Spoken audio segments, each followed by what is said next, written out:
Radio 1.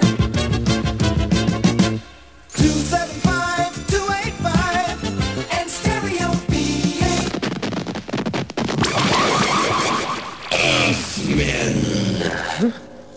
Can you hear us, Earthmen? This is Graal from the planet Karatos. We are interrupting your broadcast, Earthmen, to tell you that we are coming.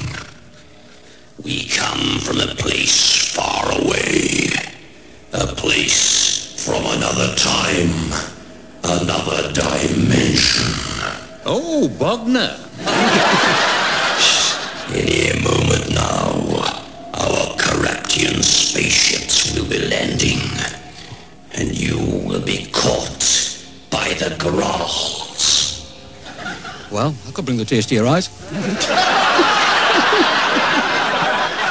It is useless trying to escape, Earthmen.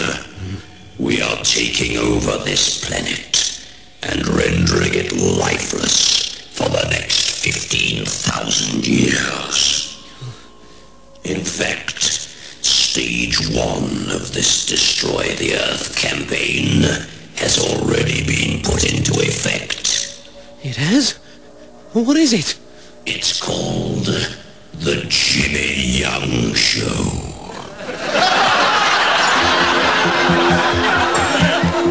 Oh, well, that'd explain a lot. What a load of rubbish. Oh, God. I've been zapped from a great height. Here's Marie Wilson.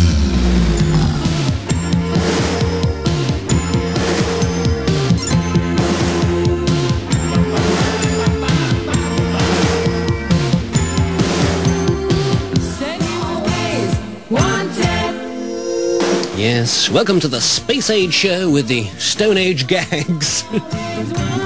Marie Wilson on that one with Just What I've Always Wanted. Well, to get us underway today, something a wee bit different. He's the president of the British Birdwatching Society with the week's good cause. For those of you who are interested in conservationism, you may not know about the plight of the black-infested swallowback gull of southern Britain. This tiny feathered friend, which is a denizen of our shores, is in danger of extinction because of oil slicks on the top of the cliffs. The female likes to mate on the edge of the cliff so that the warm currents of air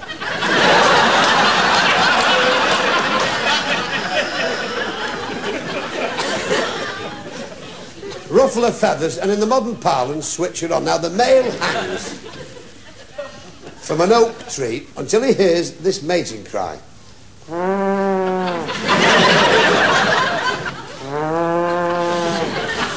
We know it isn't always a mating cry, but he knows when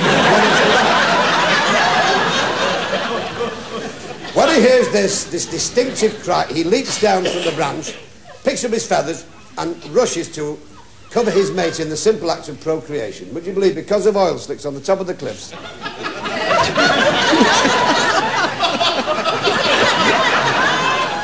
He skids over the top and falls down the cliff.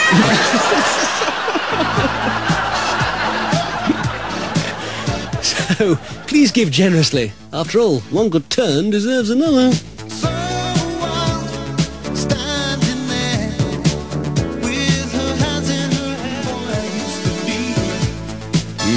We thought you'd like a bit of class on the show. For a change. And there it was. It's Valerie, he's Stevie Winwood, and I'm Adrian Just. But then again, what's in a name? Now, stand the other side of the font, would you, and hand me the baby. Right, Vicar. Now then, what's the little chap's name? Chap? Vicar, it's a girl. You got hold of me thumb.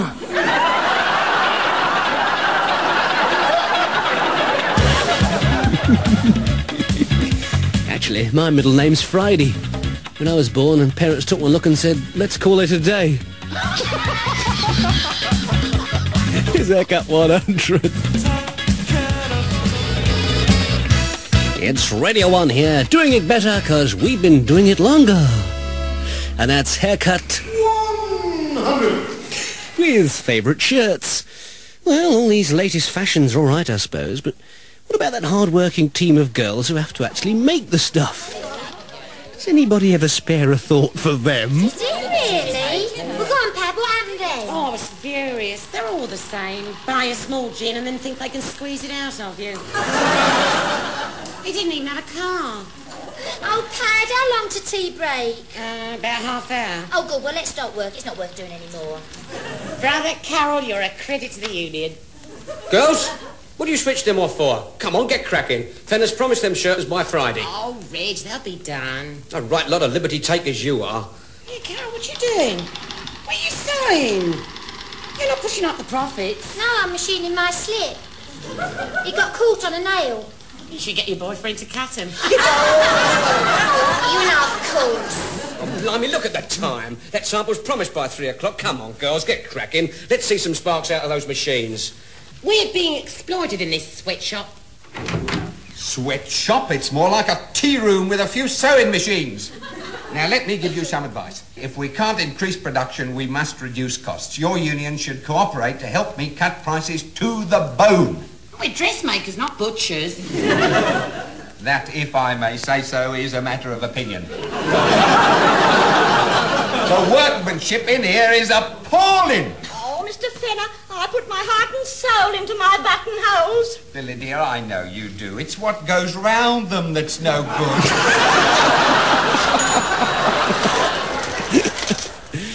You should see some of the suits they turn out. He said, I can do you a nice suit for 80 quid, but the extras will be another 20. I said, extras? He said, well, you want sleeves, won't you? More clothing capers after Pink Floyd's Money.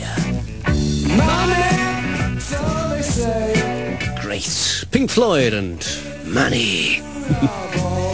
Well, a lot of money spent on fashion these days, especially with you girls. And if you're a slave to it like the vicar's wife here, you'll make any excuse. The devil made me buy this dress. Said I didn't want to buy no dress. The devil kept following me. I was going down the street going, and the devil sneaked up behind me. I heard him tiptoe, you know. The devil came up behind me, said, say, Mama, look at the dress in the window there. Said, that's your size, too. So why don't you treat yourself to that dress? And I told him, you better cut that out, devil. I already bought 2 dresses this week. I'm not going to buy no dress. I'm not even going to look at it. Devil said, why don't you try it on? And that's free. You owe yourself a try on. I said, devil, you better leave me alone. And he shoved me in the door. The devil just shoved me in that door. He pushed me over to where the dress was. I said, cut it out, devil. Then he threatened me and made me try it on. I said, I'm not buying no dress, devil. And he pulled a gun. Devil pulled a gun and he threatened me and made me sign your name to a check. Rev said, well, look, how come every time the devil makes you do something, it's something for your benefit? When's the devil going to do me a favor? He did already. I asked the devil about that. He said if it wasn't for him, you wouldn't even have a job.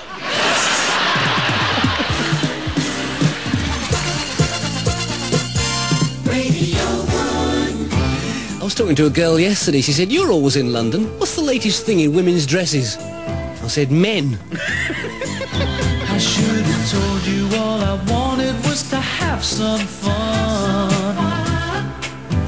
Gandhi and Cream with those wedding bells on the only show in British radio that hasn't got somebody plugging their new book on it. Books. Give me a nice quiet afternoon with the telly, mate. Helga! Shut that row up! I'm trying to watch it racing! Sorry, Mr. Winterbottom. So you should be.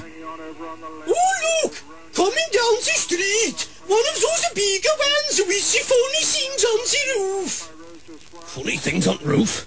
Hellfire! That must be the detective van! Quick! Turn TV off! Mother! Oh, Oh, no, it's outside the house. Outside the house? Oh, no. What's the use? Mother! Go out and get 3 cornets. Live in peace with your telly. Get a license. Now. Radio 1. There's a bloke got done this week. He got a photostat copy of last year's license. Said he only wanted to watch repeats. Oh, well, now you're the girl I'm simply mad about. Oh, yes, I'm really glad it's been me. Oh, yeah. Elvis Costello from Head to Toe. And staying with the former, National Hair Week started yesterday. Get away. And to celebrate, I've had a perm. You great fairy. Well, at least I've still got something left to perm, mate. Unlike some people I could mention. Do you have a private room of some kind? I'd like to discuss returning a gift. See, my wife bought me a toupee, and I'd like to return it. It's under the hat, yeah.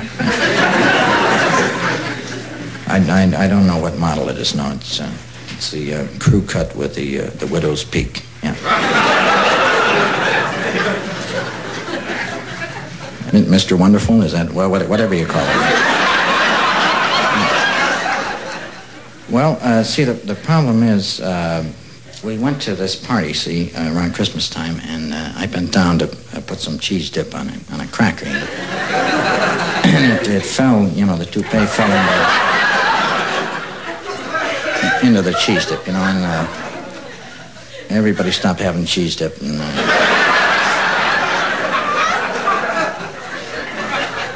well, see, the main complaint is it doesn't do, you know, what you say it's going to do. See, I understand it makes me look years younger, yeah, but see, yeah, I know it stays on a hurricane. See, but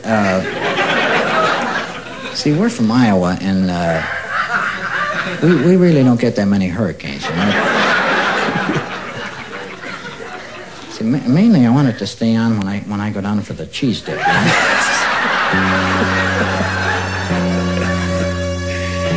I should laugh. I was talking to Christine, the lady who does my hair, and she said, I don't know what you're having a perm for. Your hair's waving naturally. I said, is it? She said, yeah, it's waving goodbye to your head. Cheek. It's the Motors and Hairport.